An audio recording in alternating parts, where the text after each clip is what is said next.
perlu kami sampaikan, persoalan Indomaret ini bukanlah persoalan baru bagi kami atau baru mendengar dengan adanya persoalan kawan kita yaitu Anwar Basic. Tetapi kami sudah melakukan advokasi kurang lebih sejak tahun 2015-2016, kurang lebih seperti itu. Yang terjadi di Indomaret itu kasus pemidanaan terhadap karyawan. Tahun 2018-19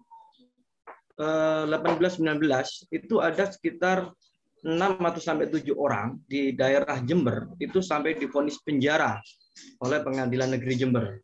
Itu kasusnya adalah manipulasi data. Yang kedua, banyak sekali yang kami dengar dari beberapa karyawan yang memang tidak bisa kita sempat advokasinya. Termasuk 6 orang itu bukan anggota kita, sehingga kita tidak bisa melakukan advokasi secara maksimal. Nah, setelah kita telusuri, banyak persoalan yang paling mendasar di PT Indomaret. Yang pertama, perlu diketahui bahwasanya PT Indomaret ini adalah perusahaan retail yang memang bergerak di seluruh Indonesia, dan di situ banyak yang bekerja di bagian gerai-gerai toko dan juga driver atau di kantor distribusi. Rata-rata para karyawan ini tidak pernah tahu dan tidak pernah diberitahu tentang isi peraturan perusahaan. Ini yang perlu diketahui oleh kawan-kawan. Mereka masuk bekerja setelah lulus sekolah, itu langsung di training, seakan-akan harus taat kepada aturan ataupun atasan yang ada di PT Indomaret itu.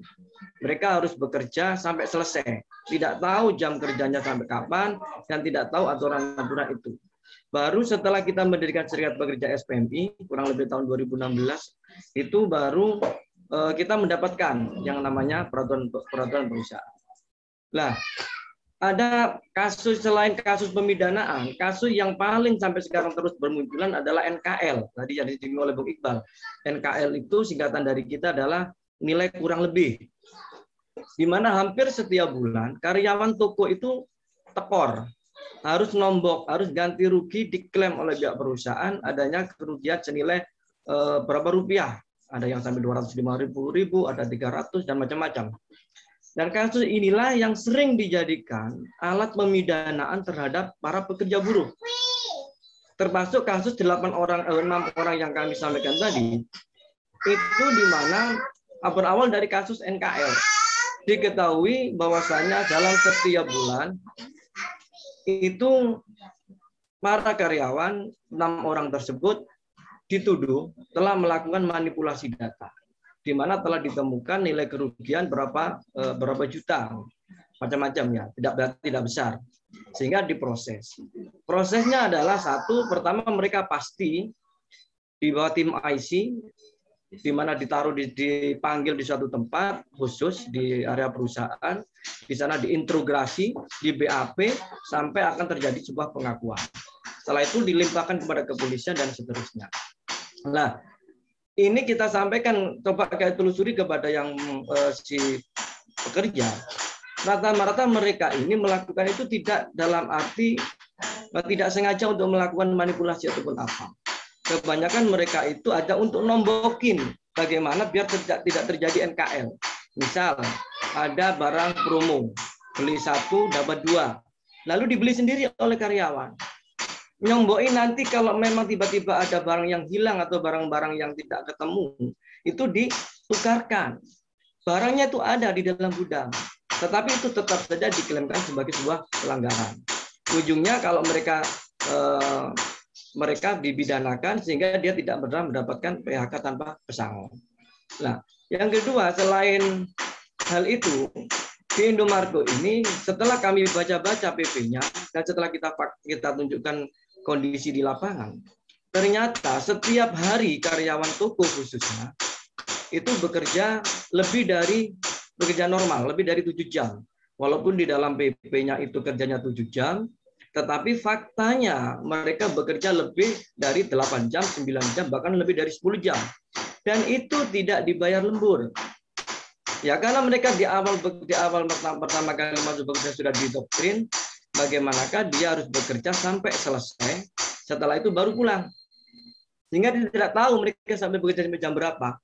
Nah, anehnya sekarang inilah PP yang saya inginkan tadi. PP ini kan setiap 2 tahun sekali dilakukan pembaruan. Nah, setelah ada di beberapa daerah yang ditemukan oleh suatu dinas tenaga kerja terkait, dinyatakan ini melanggar hukum dan harus dibayar kekurangan upah, dihitung.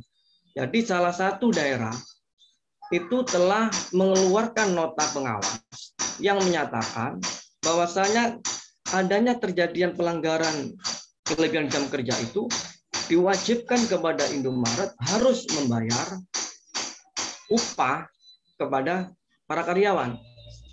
Dan itu sudah dilakukan pembayarannya.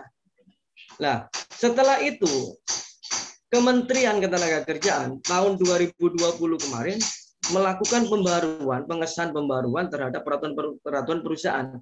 Dan diganti lagi beberapa pasal yang menyatakan kalau lembur itu harus ada SPL, harus ada izin, dan seterusnya, dan macam-macam. Sehingga bila tidak ada SPL dan seterusnya, maka dianggap sebagai loyalitas. Nah, inilah kami menilai keterlibatan pemerintah terhadap perkara ini memang sangat patut dicurigai. Kami punya data-data dan kami punya kompilasi mulai peraturan perusahaan tahun 2017 sampai saat ini kita sudah punya semua. Nah, data dari ini kalau melihat dari kasus salah satu daerah atau kita sebutkan tadi itu, harusnya Indomaret berkewajiban membayar seluruh hak karyawan yang selama ini tidak dibayarkan, yaitu upah lembur. Karyawan supir ini menjadi yang paling aneh. Dia tidak dibayar lembur tapi diganti poin atau ritase. Dan ritase itu mulai 2010 tidak ada mengalami sebuah perubahan kenaikan dan baru mengalami kenaikan 2019 yaitu Rp2.500. Artinya tidak boleh dalam aturan itu upah lembur yang hitungannya per jam 1 per 173 kali upah 1 bulan itu diganti poin, itu tidak boleh. Tapi pemerintah melalui PP mereka membolehkan. Padahal pemerintah tidak tahu harusnya upah lembur itu tiap tahun mengalami perubahan seiring dengan kenaikan UMK. Jadi sejak 2010 baru 2019 naik Rp2.500. Ya, inilah kondisi-kondisi kawan-kawan, termasuk pemidaan-pemidaan tadi itu bersumber dari kepada banyaknya pelanggaran. Jadi itu termasuk juga kaitannya dengan kasus memorandum. Dikit-dikit berlindung di balik memorandum keputusan direksi.